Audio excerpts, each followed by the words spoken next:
Une review qui ne commence pas comme d'habitude car j'ai un petit coup de gueule contre la poste car j'ai reçu mon carton plié avec la boîte du Black Series fendue en deux.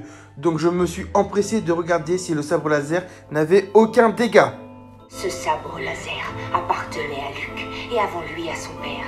Et maintenant, il t'a choisi à ton tour. Salut les amis, on se retrouve aujourd'hui pour une nouvelle review et on continue avec la gamme Star Wars avec cette fois-ci un sabre légendaire, même mythique car il a traversé les époques. Il a commencé par la prélogie en étant fabriqué par Anakin Skywalker, récupéré par Obi-Wan à la fin de l'épisode 3, donné au fils d'Anakin Skywalker dans l'épisode 4 à Luke Skywalker, perdu dans l'épisode 5 et ce sabre laser a refait son apparition dans l'épisode 7. Et maintenant, il m'a choisi, donc ce sabre laser m'appartient. Vous avez bien entendu Maz au début de la vidéo. Mais non, je rigole, elle parlait bien sûr de Rey. Ce sabre laser a très peu de détails, mais qu'est-ce qu'il est magnifique. C'est l'un de mes sabres laser préférés et c'était l'un d'ailleurs des sabres laser que je rêvais d'avoir. Vraiment, c'est le premier sabre laser que je voulais. Mais malheureusement, j'ai eu celui de Kylo Ren. Et encore, je dis malheureusement, mais je suis très content d'avoir aussi celui de Kylo Ren. Avant de rentrer plus dans les détails, ce sabre laser, je l'ai acheté sur Amazon au prix de 250 €. Je sais, ça peut paraître cher, mais ce sabre laser, je le voulais tellement. Et si il vous intéresse, comme d'habitude, je vous mets le lien dans la description. Au fur et à mesure des années, ce sabre laser a subi quelques modifications. Au niveau de ses grippes noires, vous voyez qu'il y a des espèces de vis et franchement, ça rend beaucoup mieux qu'avant. Je le trouve plus joli. Allez, on dévisse ceci. On va regarder pour les piles. Bien sûr, c'est toujours la même chose. Vous avez 3 piles AA à mettre. Ensuite, vous avez juste à le renfiler. Et oui, cette fois-ci, je l'ai mis du premier coup. On revisse tout ça.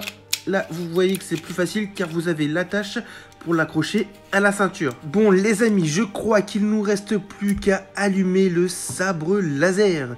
Et vous remarquerez aussi que son bouton d'allumage a changé. Là, ça fait un peu comme un circuit imprimé. Alors qu'avant, avec lui, c'était des ronds. Et regardez-moi ça, ce sabre laser, une fois allumé, ce son est juste magnifique. Là, le son n'est pas du tout étouffé. Le son est juste trop bien. Il dispose aussi de plusieurs capteurs, dont celui du mouvement. Quand vous bougez le sabre, ça fait le bruit du mouvement. Il a aussi le clash, mais comme je vous rappelle, pour ces sabres laser, du moins pour cette gamme, il faut éviter car ce ne sont pas des sabres laser de combat, mais de collection. Maintenant, il ne nous reste plus qu'à le tester. Allez, on change de décor.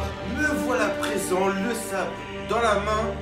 Et franchement, le sabre est vraiment cool. Il tient bien en main. Par rapport à celui de Kylo Ren, il est vraiment léger. Il y a une différence de malade. Je sais pas ce qu'ils ont mis dans celui de Kylo Ren, mais celui-ci est trop maniable. À une seule main, on peut faire vraiment n'importe quel geste. Après, au niveau du son des mouvements, vous voyez bien que quand je fais ça, le son, il suit. Franchement, ce sabre laser là, c'est l'un de mes préférés. Mais bon, c'est pas tout. Le plus important, vu que je suis là, c'est qu'on regarde le sabre laser, l'effet qu'il donne une fois dans le noir.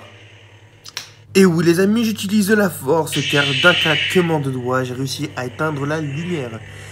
Et vous voyez bien que le sabre, une fois allumé dans le noir, ça rend vraiment trop stylé. On voit parfaitement. Je trouve que par rapport à celui de Kylo Ren, on voit quand même beaucoup mieux dans le noir.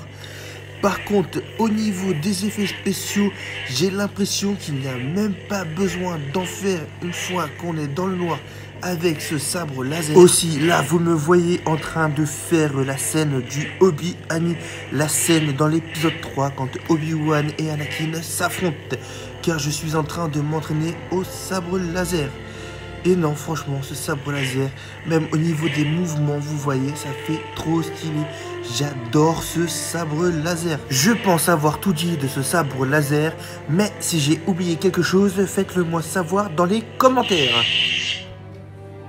Voilà les amis, la vidéo sur le sabre laser de Rey, Luke et Anakin est terminée.